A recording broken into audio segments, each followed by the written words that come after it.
a special prayer once everybody gets back once again for all those. We've got a lot of folks not doing well that we need to remember.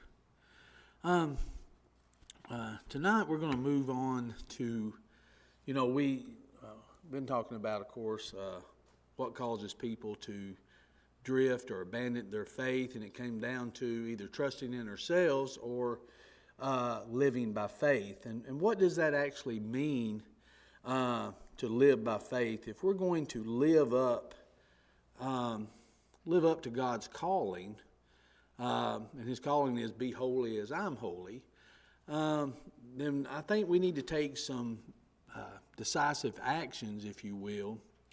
And sometimes we try to excuse our responsibility of why we don't do that, of why we're not living up to our potential, why we're not living by faith like we should. But there's a path in which we are supposed to take, and that path takes commitment, it takes dedication, it takes willpower.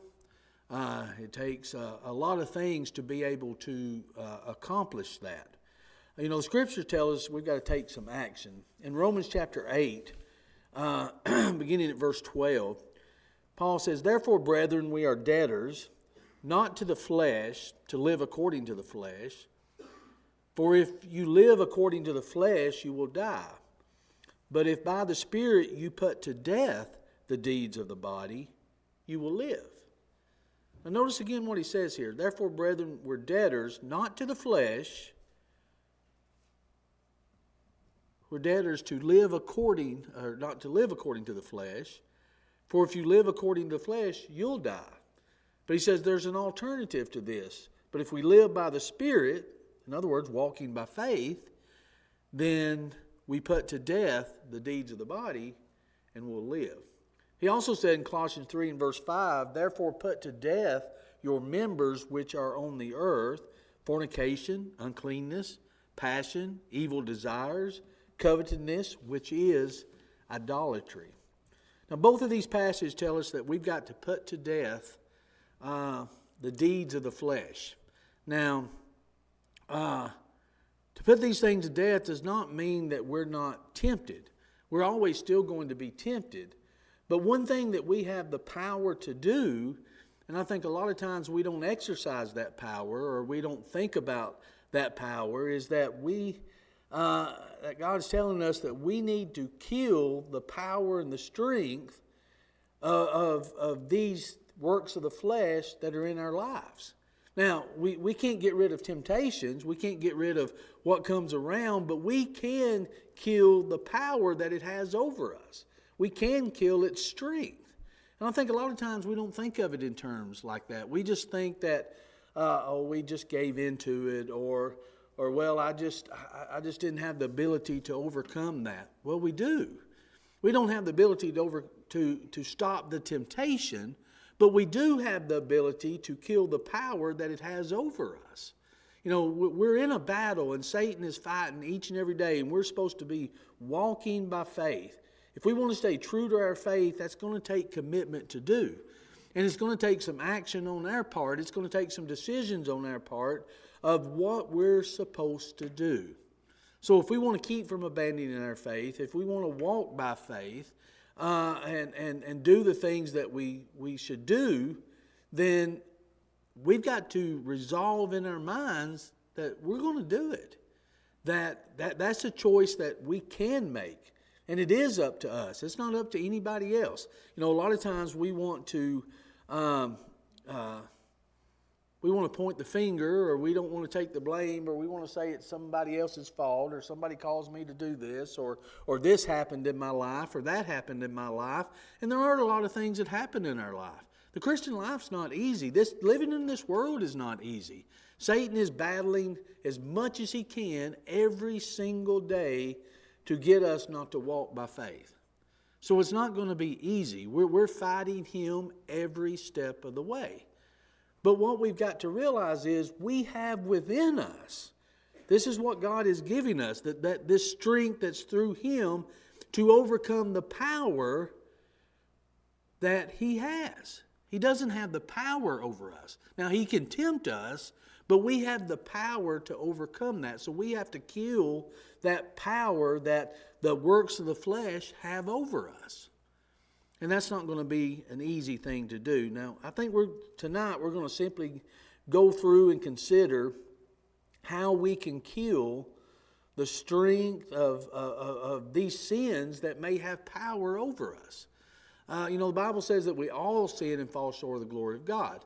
But I think sometimes we want to take the attitude of, I just want to make sure I don't sin too much. I definitely don't want to commit the big sins, whatever you think the big sins are in your mind. We definitely don't want to do that. And I think we go into this battle thinking, I just don't want to sin too much. Now, really think about that. And I've talked to people before, and I think I've even said this before in conversations with people when you talk about life struggles. Sometimes we say, the very best we can do is just not sin too much, because we're all going to sin. We resolve in our minds, the Bible says we're going to sin. So I think sometimes we think that's a license to not try as hard as we should try. That we think it's just our shortcomings, we think it's just mistakes, or we just give in every once in a while. Whatever excuse we come up with, we think that I just don't want to sin too much. That's kind of like a soldier going into battle saying, I just don't want to get shot too much. That's my goal. Can you imagine that? I don't want to get shot too much. Satan is firing his darts, his arrows, his things to us everywhere, trying to hit our weakness. We don't want to say, I just don't want him to hit me too much. God has given us the power to cover ourselves where He doesn't penetrate. It doesn't stop us. So we can't go into this battle and say, I just don't want to get hit too much. We need to go into this battle with the mindset of, I don't want to get hit at all. I want to be as strong as I can, as healthy as I can, as motivated as I can, as committed as I can in this battle. That's why he says, be sober, be vigilant, because your adversary, the devil, is walking around like a roaring lion, seeking whom he may devour. He's not going to give up on us. And God's not giving up on us. But the thing is, we have power over the powers of this world. We can stop the strength. We can kill the strength, the power that it has over us, and that's what we have to do. Well, how do we do that? Well, I think there's some necessary actions or things that we can do in this pursuit of walking by faith. And I think the first and foremost thing, and it seems simple, but it's something that maybe we don't think of, is that obedience is necessary. We've got to be able to determine what is right and what is wrong. So when it comes to obedience, it's very obvious, but we're required to do God's will. And if we don't understand that concept, we're going into battle very incompetent. So how do I win this battle? How do I kill the strength that this world, these fleshly things have over me? By doing the will of God. It's just that simple of understanding what is right, what is wrong, not looking at anybody else and pointing the blame. Nobody else makes me do what I do. Nobody else makes me give in to whatever it is I give in to. Nobody else has caused me to sin. Now, others may provide a stumbling block, just like I may be a stumbling block for other people. They may provide the circumstances around which these temptations come, but there's not a single person out there, including Satan, that can have the power over us and make us do something. It's within our power, so we have to take responsibility. We have to quit making excuses and saying, well, this was too hard, or I was going through this trial too much, or I had too much on me, or I had this. Whatever excuse it is that we come up with that causes us not to go into battle fully equipped, it's time to say, that stops. It's nobody's responsibility except my own. I choose to do this or that. I choose to say this or that. I choose to go here or there. It's my choice. So I can't go into it and say, I'm just not going to do that bad. I can't go in it with that kind of attitude. Again, it's like a soldier going in and say, well, I just hope I don't get shot up too much. I don't know about you, but if I was going into battle, I don't think I'd want to be shot at all. It's like, what is it? It says if you come in contact with a bear that, play dead, it won't eat you too much. I'm not going to play dead. I'm going to do everything I can to make sure I don't get eat at all, right?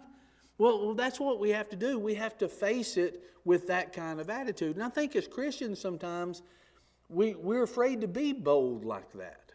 The Bible tells us many times we come boldly before the throne of God. We can boldly do these things. We can boldly say these things because the power is not in us. The power is through God in us. It's that power of the gospel, Paul says. So if I'm doing His will, then I can understand these things when it comes to what is right and what is wrong. I've got to have a game plan. And here's the thing. I've got to have this game plan. I can't just wait and think, okay, when I get into these situations, I'll just run over here, pick up a Bible, and start reading it. Well, I think reading and studying the Bible will help us through temptation, but it's not going to help us right when we're in the middle of temptation, and we have to make a decision right then. Or am I going to stop and say, okay, temptation, wait just a minute, let me go over here and study for about 20 minutes. No, I need to already have a plan. I need to make sure I'm already equipped. I need to make sure I'm already ready for this. I've had a lot of conversations over the years with individuals before they get married and things of this nature. And it always comes down to the same thing when it comes to dating even. Is you've got to have a plan. If you want to make sure you don't get in situations and do things, make sure you got a plan not to be in those situations. Make sure you got a plan that I'm going to be committed to this. I'm going to have a plan. I'm going to be dedicated so these things don't slip up on me. That I have to make a decision in the moment. Because I can tell you from experience, and I can tell you from talking to individuals that have experienced 99.9999999% of the time, you'll never make the right decision in the moment. Because in the moment, your decision making is the circumstances around you, the emotions that you're feeling, the things that are going on. That's what's driving your decision making. But what should drive our decision making, if we're walking by faith, is I've already decided I'm going to walk by faith. Just like Joshua said, choose this day whom you will serve. We have to make that decision every single day. When we wake up in the morning, we need to say that. I'm going to make a decision today to make sure I'm walking by faith, so that will dictate the things that I say. That will dictate the things that I do. That will dictate the places that I go. If I'm doing God's will, that way I can know what's right and what's wrong. It may sound simple, and really it is. It's so simple that we don't even think about it. But it's a choice. When the Bible says, take up His cross daily and follow after Him, what do we think that means? Why can't I just, when I made the decision to become a Christian, I took up the cross then? Why does He say daily? You ever know? Because you're making the decision every moment of your life. Yeah. If you're going to do right or wrong. I'm having to die to the flesh daily, because every day I'm having to make these decisions. And if I don't do that, that's just like getting married and saying, well, I told my spouse I loved them when I got married. If I ever change my mind, I'll tell them. And never say anything or do anything to help that relationship. Or it's like making a garden in the spring. You go out and hoe it one time, say, well, I hoed it once, that's enough. Weeds aren't going to grow back in there. I done did it one time. Well, of course, that doesn't make any sense, does it? So what do? You have to make that decision daily. We have to wake up every morning and say, I'm going to do this today. I'm going to serve Him today. And if we keep that in our minds, that will direct our path when we're walking by faith, to keep us from walking carnally, walking in the flesh. That's how you kill the strength and the power that the flesh has over us. Notice this, and to show you what kind of problem this is, Paul actually dealt with this, and he dealt with this by asking questions. And I think these things will help us too. Notice what he said in 1 Corinthians 6 and 12. All things are lawful for me, but all things are not helpful. All things are lawful for me, but I will not be brought under the power of any. Now what is he saying? Is it helpful? What I'm doing, what I'm going to decide to do, or what I'm going to decide to say, or where I'm going to decide to go, is it helpful? Now what do we mean by that? There are many things that are within themselves aren't sin. And here's where I think a lot of people struggle, is we look at it in terms of just sin. And if we look at it in terms of just sin, we tend to categorize that. Well, it's not one of the biggies. It's not up there with stealing and adultery, and we'll put it up there in the high range. When we start categorizing it, then we're just, as long as I don't sin too much. Well, Paul says, here's how you have to look at it, is it helpful? Is what I'm doing, is it going to be helpful to me, emotionally, physically, spiritually? Is the things that I say going to be good for those that are around me? Is it going to help them what I say, or is it going to hurt them what I say?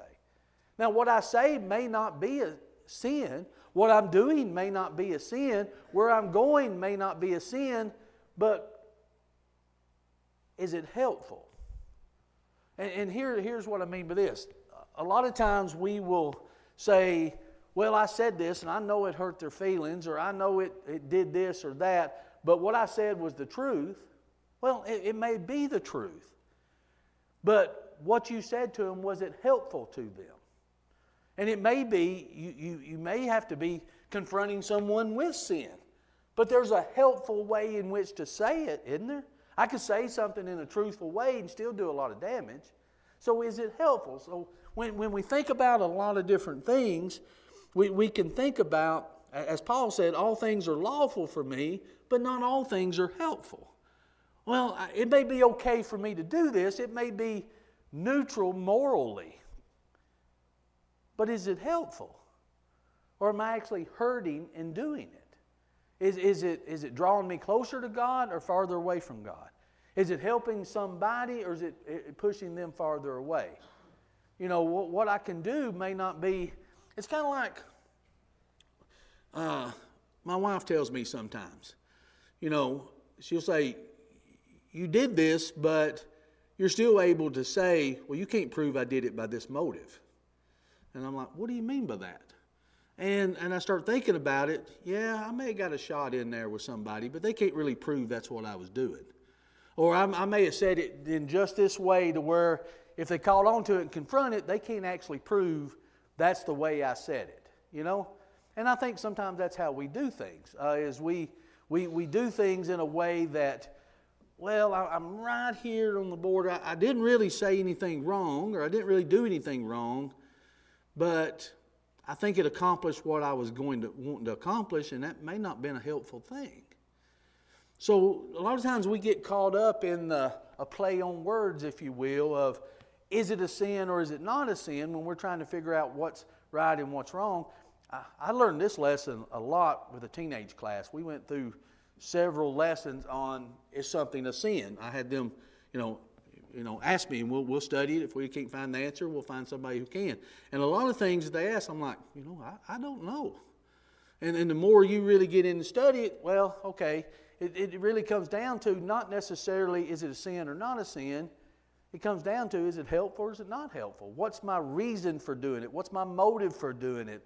What's the end result going to be? What am I trying to accomplish out of this?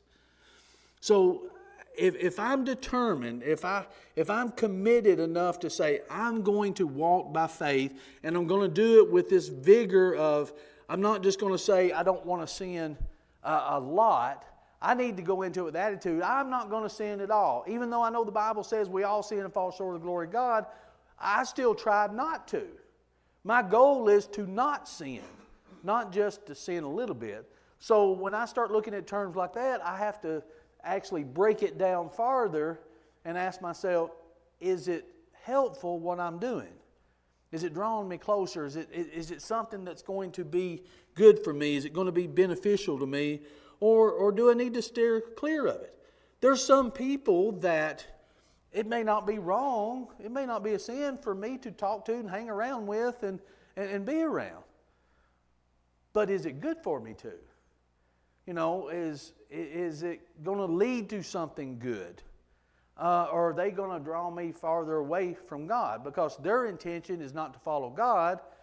They're not necessarily trying to corrupt me. But how much association do I need to have before it does start affecting me? Now, we can't put ourselves in a bubble, of course. And, you know, we've got to live in this world. But we do have to think in terms of, is this a benefit for me? I don't know about you. There's friends that I have that's no longer friends just for that very reason. You know, it wasn't beneficial for me to still be friends with them. It wasn't leading me to where I wanted to go, where I needed to go. So sometimes you just have to ask yourself those things. So that's what Paul was saying. All things are lawful for me, but not all things are helpful. But notice what else he says here. He goes in, all things are lawful for me, but not all things are helpful. Then he says, all things are lawful for me, but I will not be brought under the power of any. So what does he mean by that? Does it bring me under its power? This is another important question, I think, in an effort to pursue this walking by faith and put the power and the strength that sin has over me in the flesh to kill it. Is I have to ask the question is, okay, it may be lawful for me. Again, it may be morally neutral, but can I be brought under the power of it? Here's where, and I'm not going to take the class in this direction, but there's a lot of things when it comes to things. People say, well, how much is sin, or what part of it is sin? Is it truly a sin or not? And you're debating about your body's a temple and a lot of different other things. But how we really need to look at it is it bringing me under its power? You know, there's a lot of things that may be fine, but I can be brought under the power of it. You know, I never thought it would be happen when for me it was Mountain Dew. It was a good example for that. First kidney stone I had, that's the first question the doctor asked me. You drink a lot of, or he told me, he said, you drink a lot of Mountain Dew, don't you? I said, I don't know, whatever you define a lot, you know. Usually in this hand I always had one. So I guess that was a lot, you know. And after that first kidney stone and that trip to the hospital, and there's some screaming and crying and things that went on in the back seat while my wife stopped at every single red light. I don't know why, but she did. It was a lot of pain. So I decided then, I don't like this pain, so I'm going to quit Mountain Dew. And I didn't realize that Mountain Dew was that hard to quit. I didn't realize that I was under the power of Mountain Dew. I mean, that was an experience, you know, decide not to drink that anymore. I don't know if it was for the caffeine or the sugar. I kind of like both of them. So, and it had a lot of it. But and you can put in whatever it is. But there's a lot of things that we may be brought under the power of that we don't realize that we are. If we're addicted to something else besides God, then we've got a problem, right? You know, that's what being brought under the power of. So, I mean, you can fill in the blanks with whatever it is, but sometimes, as Paul says here, something may be lawful for me to do. Well, you know, is it wrong to drink a Mountain Dew? Well, no. But it can become a problem, and it caused a problem both physically and then emotionally when I got off of them. But it caused some issues. So we can be brought under the power of something before we realize it. It can become our idol, if you will. That can be money. That can be, you can put whatever you want to in front of it there. But as Paul says, I can't be brought under the power of these things. So I have to make sure, where does my power come from? Where does my strength come from? What am I able to overcome? Am I the one in control here, or is something else in control of me? And that's what Satan does. He wants us to think he's not in control of us. And then he also wants us to think we don't have the power to stop him from doing that, when we absolutely do. But we give him the power. We give him that power over us of whatever it may be. Then that's when something can lead to sin. Well, you said earlier that your Mountain Dew wasn't a sin, but one thing that addiction did was lower your self-control. I can look back at 2 years ago when I lost 60 pounds. I had crazy willpower after being a couple months into that. I could go do whatever you wanted me to do. I felt like I had the willpower to do whatever. I mean, I was teaching Bible class, I was doing that. I had several things going on that I had the willpower to do it. Now that I'm not focusing on that, I have no more willpower anymore. Yeah. So low. Yeah, and to kind of clarify, yeah, one Mountain Dew may not be bad, but 60 a day could be, is, I guess. And that's what it becomes before we realize it. Something controls us that we don't realize that control. I couldn't imagine now, I look at, gas stations when you go in and get a drink, all these energy drinks that they have now, it's probably 20 times more than what a Mountain Dew was then. My heart would explode. I don't see how people drink things like that. You may, I couldn't handle that. I drink just a little sip of caffeine. I'm up 4 days. I just couldn't imagine that. But things can get into, and like I say, I'm not going to go into, okay, this particular thing, this particular thing, this particular thing. It's anything that controls us. Becomes an issue. I meant that if you can't control your diet, what else can you control in your life? Right. Don't get me wrong, diet's a hard thing to control, but there's something there that gain willpower, gain that willpower in other aspects of our life once we get that down. Yeah. Willpower is a hard thing on a lot of things. You put certain things in front of me, and then broccoli or something in front of me, I'm going to make certain choices with that, right?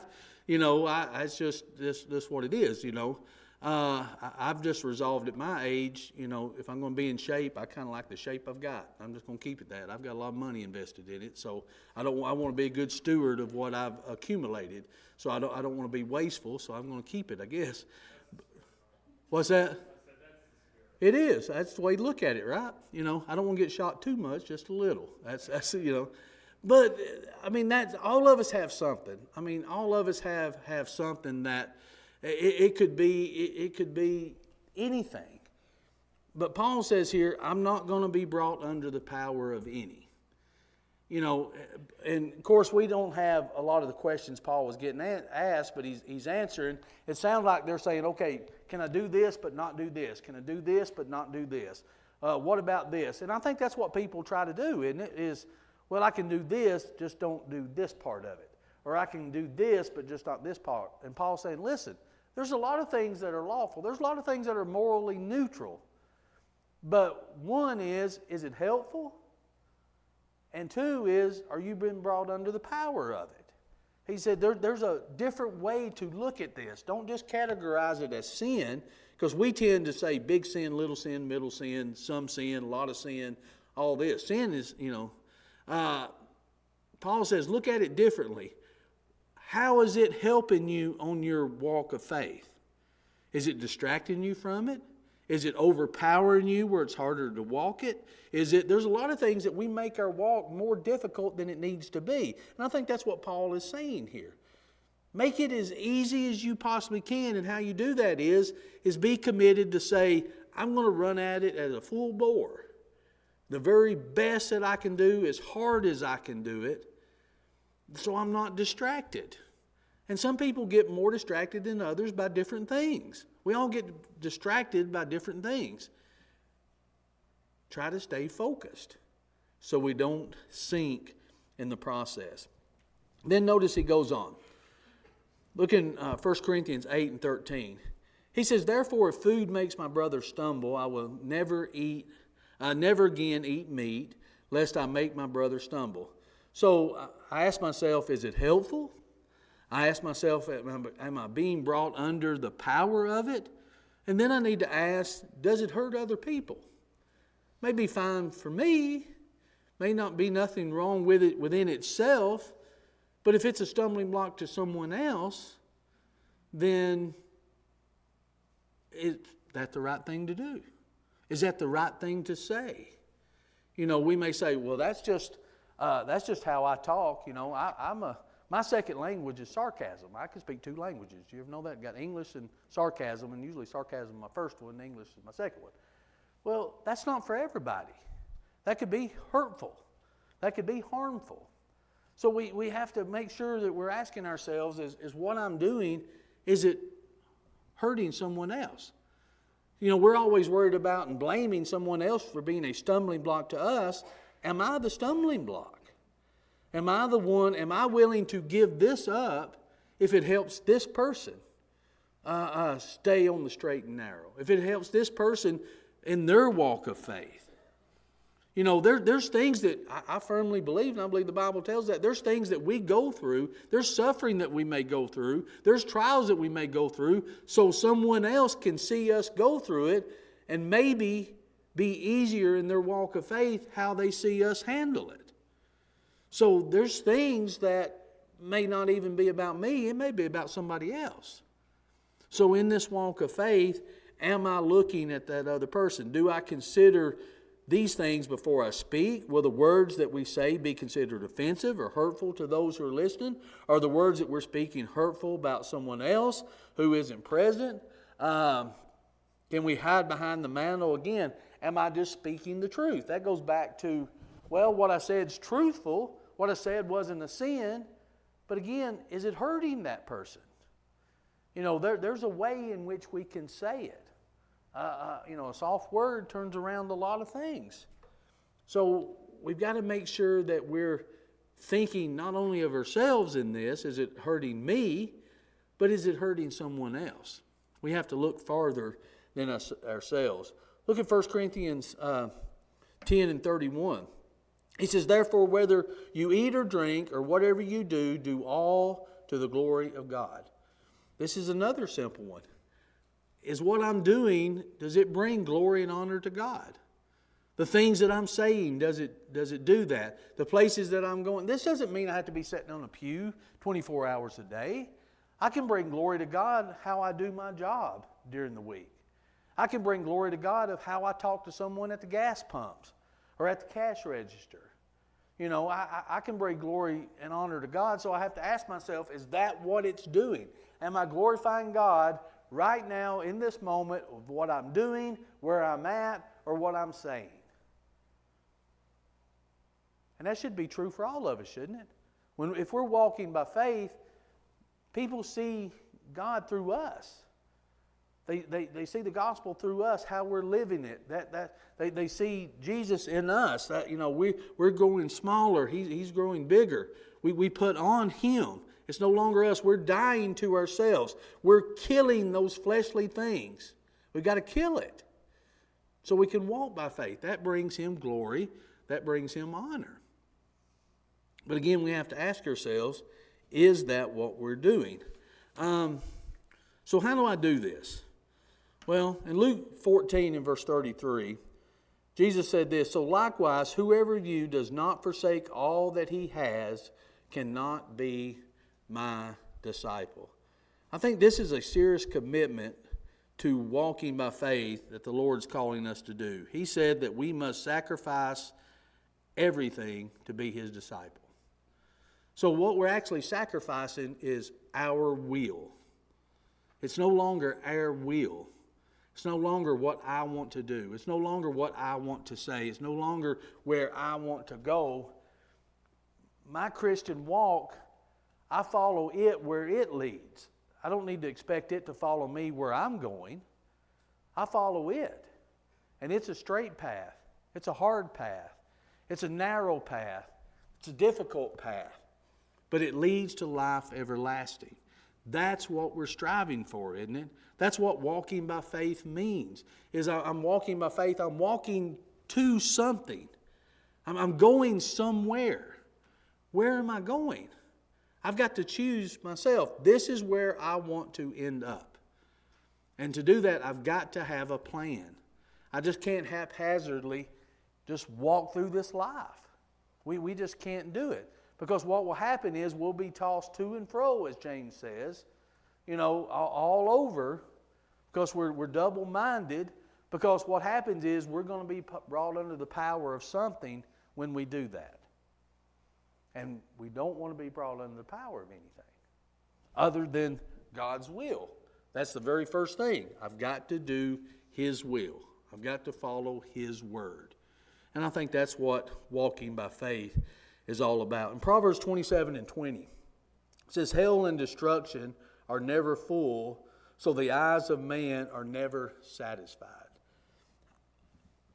If I'm trying to do my will, I'm never going to be happy. I'm never going to be satisfied. Because there's always going to be something better out there, I think. If I could just have this, if I could just do this, then that will make me a better Christian. Will it? That will make me happy. Will it? What will? Following God. Nothing else will. Make it our aim not to sin. Not just to don't do the big ones. Don't have the aim of, well, I don't want to sin that much. The Bible says I'm going to sin, so I'm going to try not to sin that much. No, try not to sin at all. And the very best effort that we do, sin is still going to be there because we all fall short. So I've got to do the best that I can do. And think about it. Doesn't God deserve our best? Hadn't He always required our best? And I think that's what we need to give Him. Any final thoughts or comments? I don't know if I stopped enough to let anybody talk. This may sound a little harsh, but earlier you said that the Christian life doesn't follow us, we follow it. And I've been thinking about that the last couple of weeks. Something I started thinking is the Christian life probably doesn't lead us to the couch 24/7. I've been struggling with laziness the last couple of months. It's like, man, this ain't where I'm supposed to be. Go out, deliver food, help people, do whatever I can. I promise it's not the couch. Yeah, it's hard. And I tell you, a lot of people, even including myself, I've talked to people you don't keep going back to COVID, but since COVID, that's changed a lot of people to where it seems just harder to get out. We've got used to certain things. We got enclosed. We got, and it's hard to get back out there like you should. To have those same ambitions, to have the same enthusiasm. But we have to. You have to, and the more that we make ourselves, the easier it will be to do. You just have to tell yourself, am I going to do this, which within itself may not be wrong, but it's not helpful to me. But this over here, if I choose to do this could be helpful to me, both emotionally, physically, spiritually. This could help me more. So why don't I make this choice? Why don't I make the wiser choice? Not necessarily just the easy, the comfortable choice. And I think as Christians, I think you're absolutely right. We have to start thinking more like that and force ourselves to be more like that. I think there's a lot of things that God commands us to do and has us to do that seems repetitious to us. But I think it's for the purpose of keeping it at the forefront of our minds so we don't get lazy, so we don't get complacent. We need to make sure we're boldly, not just dragging our feet and crawling by faith. We need to walk by faith. Stand up straight, stand up tall, be bold and walk by faith. But that's going to take a commitment on our part and an effort on our part, and more importantly, a plan on our part. We need to make sure that we have it. Anybody else? Maybe we could try going door knocking instead of giving out watchtowers, we can give out those house calls. You say that again. I'm sorry, Parker. I didn't. Maybe we could all go door knocking instead of giving out watchtowers, we can give out those house calls. Watchtower. Yeah. I mean, there's a lot of different things that we can do. And, just like we seen in there as we go through our annual report every year, not everything's for everybody. Everybody's got their own talents. Everybody's got their own abilities in which this is what I can do to help. This is what we can't do everything, but each of us can do something and find out what our talent is and do it to the very best of our ability.